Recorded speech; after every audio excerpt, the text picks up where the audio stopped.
Welcome back. कहानी कुर्सी की देख रहे हैं आप और अब चर्चा होगी बीजेपी सांसद निशिकांत दुबे की, जिन्होंने एक ऐसा बयान दे दिया है जिस पर बवाल खड़ा हो गया है। निशिकांत दुबे ने सीधे सीधे सुप्रीम कोर्ट के चीफ जस्टिस पर सवाल उठा दिया।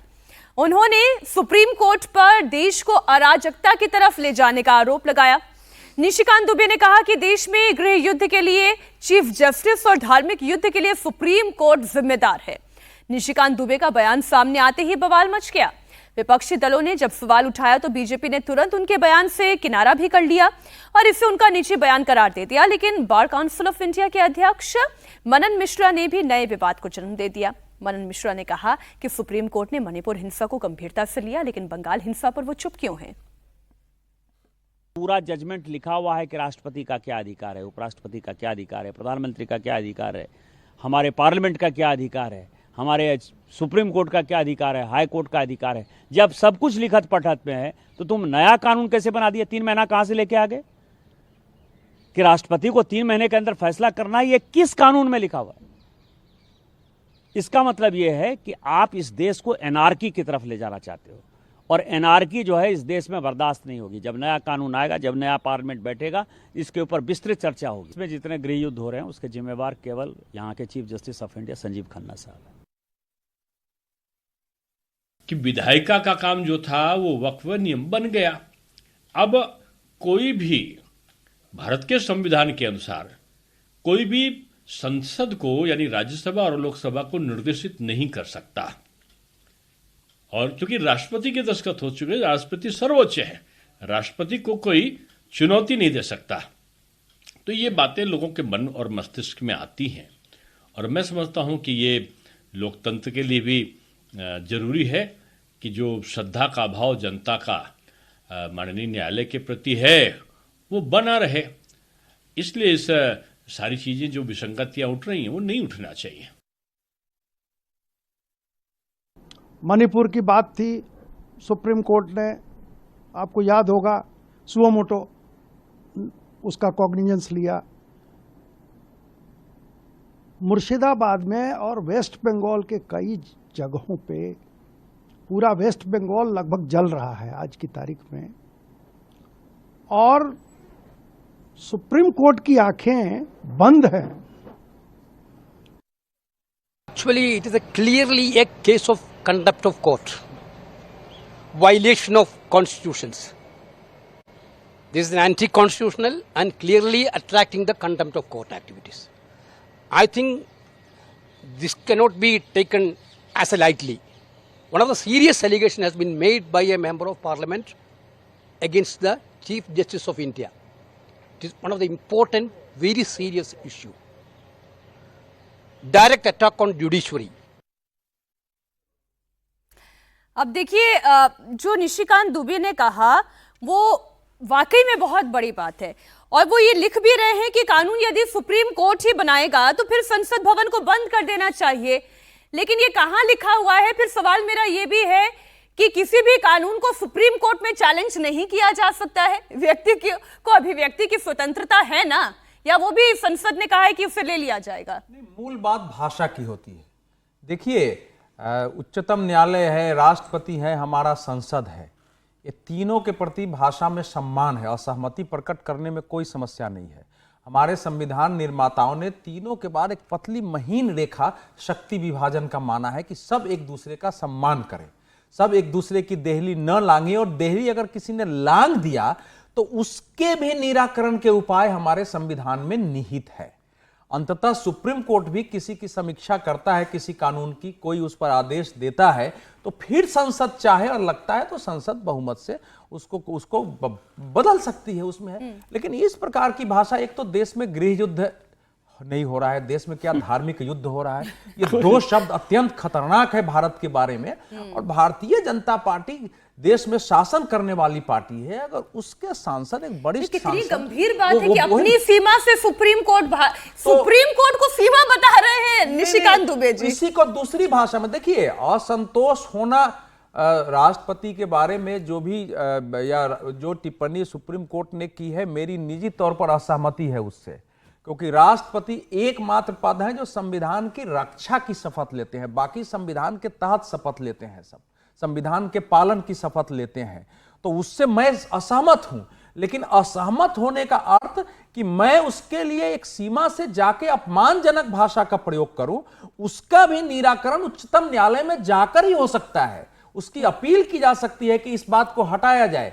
आखिर जब जब जब सुप्रीम कोर्ट ने एक देश में घटना हुई थी, एक बीजेपी के लड़की के बारे में टिप्पणी की थी, तो गए थे ना लोग कि भाई इस टिप्पणी को हटा दीजिए, इससे देश में समस्या पैदा हो रही है। सुप्रीम कोर्ट ने उस पर सुनवाई की, तो वो एक तरीका होता है। लेकिन इस प्रकार की भाषा अगर सत्तारूढ़ पार्टी के लोग बोल रहे हैं, इसका मतलब अपने दायित्व का एहसास नहीं है कि हम क्या बोल रहे हैं, इसके क्या परिणाम आएंगे। विपक्ष को ये मौका और देते हैं आपको भी नहीं, आपको भी अगर आवश्यकता होगी तो जब कैसे जाएंगे फिर उसी चीफ जस्टिस के कोर्ट में कभी आवश्यकता होगी तो। इसीलिए जेपी नड्डा साहब ने जो किया है बिल्कुल सही किया है। असहमति प्रकट करने का भी एक संवैधानिक तरीका हमारे यहाँ है, सरकार उसी तरीके से कर सकती है। ये विजय जी ऐसा नहीं हो सकता ना कि मीठा मीठा तो आप गप कर जाएं, फिर कहे कड़वा कड़वा थू।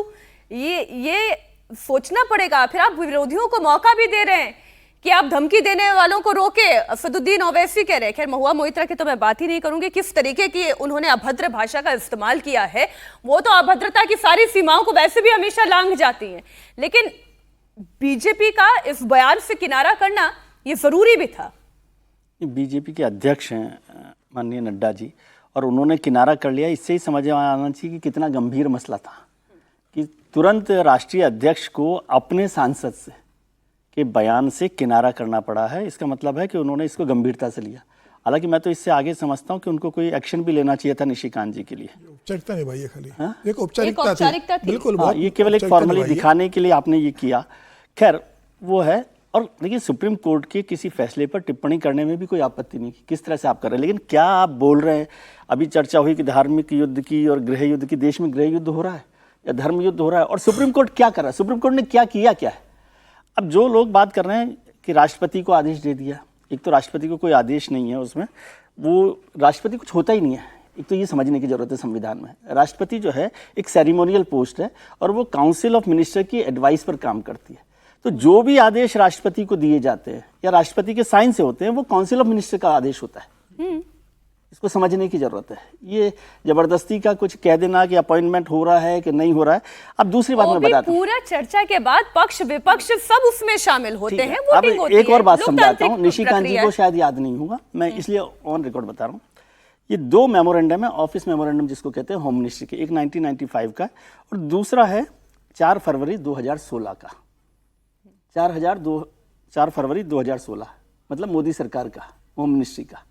उसमें क्या लिखा हुआ है ये सुना देना आप, किसी को और को भी जरूरत हो तो। अडॉप्टिंग टाइमलाइंस, ये लिखा हुआ है द प्रेसिडेंट, ये जो सुप्रीम कोर्ट का आदेश था ना, Supreme Court of India in a significant judgment mandated the president must decide on state bills referred by governors within 3 months, adopted timelines from 2 office memorandums issued by the Ministry of Home Affairs on February 4, 2016.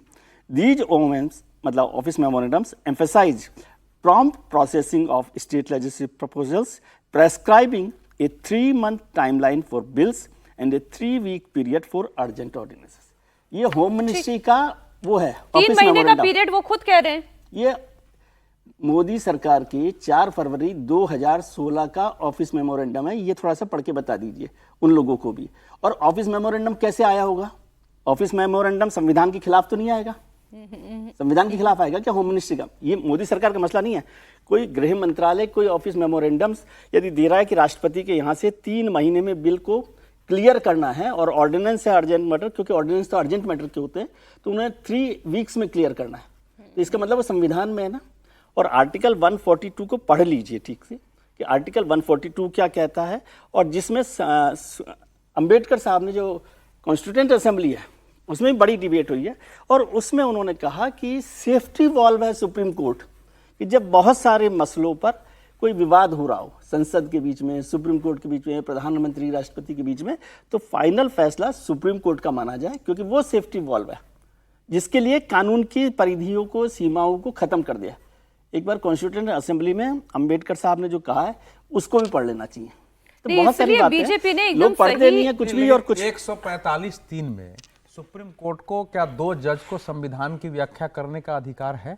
इसमें संविधान की व्याख्या हुई कैसे नहीं है। व्याख्या नहीं? देखिए जो आप मेमोरेंडम पढ़ रहे हैं, संविधान की सुनिए, व्याख्या, ये ऑफिस ऑफ मेमोरेंडम संविधान से क्या लेना देना? ये मेमोरेंडम राष्ट्रपति के लिए नहीं है कि राष्ट्रपति राष्ट्रपति के लिए है। सुनिए, राष्ट्रपति के यहां से क्लियर कराने की बात है। वही तो राष्ट्रपति देखिए, दोनों बहुत डिफरेंसेस है। कैसे कि जो ऑफिसर्स हैं वो ये कोशिश करें कि ऑफिसर थोड़ी कुछ करते हैं, किसी नहीं जाएगा, वही तो कांटेक्ट करते हैं वहां। अरे दिन रात जो स्टैम्प किसकी होती है? नहीं, सिग्नेचर के लिए सुनो, स्टैम्प किसकी है? सुनो ना, सिग्नेचर तो राष्ट्रपति हाँ का ही करता है है, ना? लेकिन तो फिर तो हर नीचे चीज पे वो जाते रहते हैं। लेकिन फिर तो ये सर वो नहीं- जॉइंट सेक्रेटरी के साइन पर नहीं, फांसी, 3 महीना माफी हो जाती है फांसी की। सुनो, आप सुनिए ना, आपने पढ़ दिया, मैंने बोली 3 महीना एक नॉर्मल होना ही चाहिए, उसमें कहीं किसी को डाउट नहीं कि 3 महीना भी नहीं होना चाहिए, कोई फैसला तुरंत हो जाए, कोई जाती है तो, लेकिन एक 3 महीना होना चाहिए। लेकिन सुप्रीम कोर्ट का 2 जज इस पर रीट मैंडेमस एक प्रकार से पारित कर दे। 145(3) में कम से कम 5 जजों के बेंच को यह अधिकार मिला हुआ है कि 5 जज के बेंच संविधान की व्याख्या करेंगे। इसमें संविधान की व्याख्या का सवाल ही नहीं, सवाल है, बात ठीक है, लेकिन ये संविधान की व्याख्या का सवाल ही नहीं है इसमें। राष्ट्रपति नॉमिनल पद है, लेकिन राष्ट्र सारे काम देश के राष्ट्रपति के नाम पर ये मुद्दा ही संविधान की व्याख्या का गरिमा नहीं है। होती है। नहीं सर, उसकी मैं इससे बिल्कुल असहमत हूं। मैं तो केवल उनकी ये भी जो मसला भाषा आएगा है, कोर्ट में, उनकी जिसमें जो बताया भाषा जाएगा कि है, संविधान हाँ की कोर्ट में व्याख्या जाना ही का चाहिए, मसला, हाँ। बिल्कुल इसके क्योंकि रिव्यू संविधान की व्याख्या का इसके मसला लिए होता तो जाएगा, Constitutional ये कोर्ट में Assembly जाएगा। ठीक। ये 15 अगस्त तो सुनिए, 26 जनवरी 1950 के बाद ये पहला अवसर है कि सुप्रीम कोर्ट के 2 माननीय न्यायाधीशों ने इस प्रकार से कोई टिप्पणी की है। इसके पहले इतिहास में हुआ नहीं था। मैं 2 बातें जो समझ पा रही हूं, आप ये कह रहे हैं कि ये यूनानिमस होना चाहिए और कम से कम 5 जजेस की पीठ के द्वारा आया वो होना संविधान चाहिए। पीठ की बात कर रहे हैं, ठीक। कॉन्स्टिट्यूशन बेंच और की आप बात ये कर कह रहे रहे हैं कि यहाँ पे संविधान की कोई व्याख्या नहीं, का मसला ही नहीं है ये। ठीक। एक छोटा सा रिएक्शन फिर मुर्शिदाबाद की खबर पर। जी देखिए, मैं एक निशिकांत दुबे और मदन मिश्रा दोनों के बारे में जिक्र करना चाहता हूं। दोनों सांसद है, एक लोकसभा में है और एक राज्यसभा में, दोनों भारतीय जनता पार्टी के सांसद हैं। जिस तरीके से निशिकांत दुबे का जो बयान है, और कल भी इस पर चर्चा हुई थी कि बहुत दुर्भाग्यपूर्ण है। हालांकि ठीक है, भारतीय जनता पार्टी के राष्ट्रीय अध्यक्ष ने एक औपचारिकता निभा ली है जब उन्हें लगा कि भाई ये बहुत सीधे व्यक्तिगत हमला था। आपने CJI के ऊपर आरोप लगाया कि chief justice of India Sanjeev Khanna देश में गृहयुद्ध शुरू करना चाहते हैं। तो मुझे लग रहा है भारतीय जनता पार्टी को लगा हुआ कि ये बहुत गलत बयान है, तो एक औपचारिकता जरूर निभाई। मुझे लगता है कि इससे बढ़कर भारतीय जनता पार्टी को एक कहना चाहिए था कि भाई निशिकांत दुबे को हमने शोकॉज नोटिस दिया है और उनसे कहा है कि 48 घंटे में अपना पक्ष रखे। इस तरह के बयान देने का सरकारें बनाने की जरूरत ही नहीं है। अगर सुप्रीम कोर्ट को ही बंगाल मसले पर संज्ञान लेना हो तो फिर आप क्यों सरकारें काम करना बंद कर दे? सुप्रीम कोर्ट ही पश्चिम बंगाल भी देख ले, सुप्रीम कोर्ट ही मणिपुर भी देख ले। नहीं, जब सरकारें काम नहीं करती तब सुप्रीम कोर्ट देखता है। गलत तरीके से व्याख्या कर रहे हैं। मणिपुर का जिक्र जैसे उन्होंने किया मनन मिश्रा ने, तो मणिपुर में जब काम नहीं हुआ, जब सरकार ने काम नहीं किया, तब सुप्रीम कोर्ट ने नोटिस लिया है। और आपने 2 साल बाद वही आप ये कह रहे हैं मतलब पश्चिम बंगाल में काम हुआ है, इसलिए सुप्रीम कोर्ट को संज्ञान लेने की जरूरत नहीं है। और वो ये सरकाज़म ही तो है ना सर कि आप जो है पश्चिम बंगाल के मुद्दे के ऊपर क्यों? मणिपुर में वहां की गवर्नर अनुसुईया उइके ने लिख के दिया था कि राज्य सरकार फेल हो गई है। या तो राज्यपाल को हटा दिया, उसके बाद मुख्यमंत्री का इस्तीफा नहीं हुआ। बीरेन सिंह का इस्तीफा कब हुआ? जब सरकार को लगा कि अब स्थिति जब विधानसभा के अंदर भारतीय जनता पार्टी के विधायक अविश्वास प्रस्ताव अपनी सरकार के खिलाफ लेकर आने वाले थे, सरकार गिर जाती सोमवार को, तो रविवार को आपने मुख्यमंत्री का इस्तीफा लिया और बाद में आपने वहां पे राष्ट्रीय शासन लागू किया। तो मणिपुर में केंद्र सरकार फेल रही है, इसे स्वीकार करने में कोई हर्ज नहीं है। ठीक है, तभी तो मैं पूछ रही हूँ सर कि बीजेपी ने मनन मिश्रा के बयान से क्यों किनारा कर लिया? मनन मिश्रा ने क्या गलत कह दिया? मणिपुर के मामले पर जैसे सुप्रीम कोर्ट ने संज्ञान लिया, वैसे पश्चिम बंगाल पर क्यों नहीं संज्ञान लिया? पश्चिम बंगाल अभी तो गवर्नर गए हैं, गवर्नर ने कहा कि ये सरकार काम नहीं कर रही। दूसरे रूप में देखिए, नहीं कह रहे, वो नहीं कह रहे, वो कहाँ कह रहे हैं? ये बात ही नहीं कर रहे। देखिए, उन्होंने जो कहा है उसकी भाषा गलत है। और क्या होता है? सुनिए, वकील बार काउंसिल के, भाई सुनिए ना, मैं आप मनन मिश्रा जी अब राज्यसभा सदस्य है, वो बार काउंसिल के प्रमुख रहे हैं। वो अगर रिक्वेस्ट कर सकते थे कि सुप्रीम कोर्ट जैसे मणिपुर का लिया था वैसे पश्चिम बंगाल का भी संज्ञान ले, और उसको लेना चाहिए। और ये संज्ञान क्यों लेना चाहिए सर? ये खबर में बता देती हूँ क्यों संज्ञान लेना चाहिए। ये यहाँ जो इतनी बहस हो रही है या जो चर्चा हो रही है कि मनन मिश्रा ने जो कहा वो सही कहा लेकिन कहने का अंदाज गलत था, ये क्यों हम चर्चा कर रहे हैं? क्योंकि मुर्शिदाबाद में जो हुआ, जो हिंसक घटना हुई, पीड़ित अब भी रो रहे हैं, वो अपने घरों तक नहीं लौट पाए हैं। कल बंगाल के राज्यपाल ने मुर्शिदाबाद में राहत शिविरों में रह रहे पीड़ितों से मुलाकात की। मारे गए हरगोविंद दास और चंदन दास के परिजनों से मुलाकात की और इस दौरान पीड़ितों ने बंगाल में बीएसएफ का स्थायी कैंप बनाने की बात की। बताइए, पुलिस चौकी बनाने की मांग होनी चाहिए थी, लेकिन भरोसा नहीं है पश्चिम बंगाल की पुलिस पर, इसलिए बीएसएफ का कैंप बनाने की बात हो रही है। बीजेपी ने ममता हटाओ हिंदू बचाओ की रैली तो कर ली, लेकिन क्या इतना करना काफी है? सरकार क्या कर रही है? इस दौरान शुभेंदु अधिकारी ने आरोप लगाया कि मुर्शिदाबाद की हिंसा इसलिए की गई ताकि हिंदू अपने इलाका छोड़कर यहां से भाग जाएं। बीजेपी ममता पर हिंदू विरोधी होने का आरोप लगा रही है। ममता इस हिंसा के लिए बीजेपी और उनके सहयोगियों को जिम्मेदार ठहरा रही है। आप फटाफट जितने रिएक्शन इस पर आए हैं वो सुन लें। What happened is barbaric. It is vandalism. This should never happen again.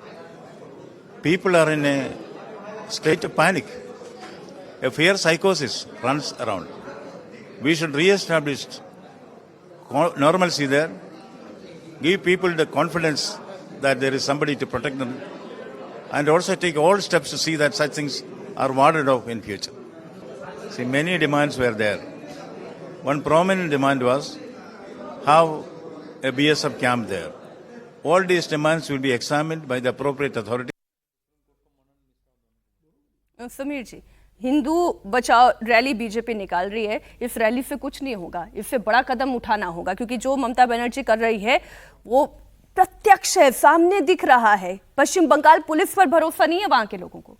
देखिए, पश्चिम बंगाल पुलिस पर भरोसा नहीं है, वहाँ की महिला मुख्यमंत्री ममता बनर्जी पर भरोसा नहीं है। और ममता बनर्जी जिस तरीके से बंगाल में शासन लगातार चला रही है, पहला उदाहरण नहीं है कि मुर्शिदाबाद में जो दंगा हुआ, यह पहली बार आया है कि ममता बनर्जी इस तरह की राजनीति करती है। संदेश खाली के समय हमने इस बात को देखा है, आरजीकर मेडिकल कॉलेज की घटना के समय देखा है। तमाम तरह के उदाहरण है कि चुनाव के बाद किस तरीके से हिंसा करके जो भारतीय जनता पार्टी के कार्यकर्ता थे उन्हें आसाम भाग के जाना पड़ा। ये हमने ये भी देखा है कि किस तरीके से राज्यपाल जो आनंद बोस है, इनके पहले जो राज्यपाल थे वहां पर धनखड़ साहब, उनको अपना राजभवन खोलना पड़ा लोगों को रहने के लिए। तो बंगाल के अंदर हिंदुओं के साथ जिस तरीके से बांग्लादेश में जैसे हिंदुओं के साथ व्यवहार हो रहा है, वैसा ही व्यवहार बंगाल के अंदर ममता बनर्जी के गुंडे जो लोग हैं टीएमसी के, वो वहां के हिंदुओं के साथ कर रहे हैं। मुझे लग रहा है पूरा देश जानता है, पूरी बंगाल जानता है इस बात को, और केंद्र सरकार को इस बात को समझना चाहिए कि बंगाल अब नॉर्मल स्थिति में नहीं रहा। अब चुनाव के वक्त ममता बनर्जी इसे अपने राजनीतिक स्वार्थ के लिए किस तरीके से वहां, और ममता बनर्जी के जो मंत्री है चौधरी, वो कैसा बयान देते हैं, ममता बनर्जी के मुर्शिदाबाद के जो सांसद है वो कैसे बयान देते हैं, कलकत्ता के जो मेयर है वो कैसे बयान देते हैं, जो मंत्री है, विधायक है, सांसद है, वो जिस तरीके से बयान दे रहे हैं। ममता बनर्जी बोल रही है ना, शांति बनाए रखने की अपील कर रही है, बीएसएफ को कर रही है, संघ घटना को मौलानाओं को मंच पर बुलाकर लोग आकर कर रहे हैं।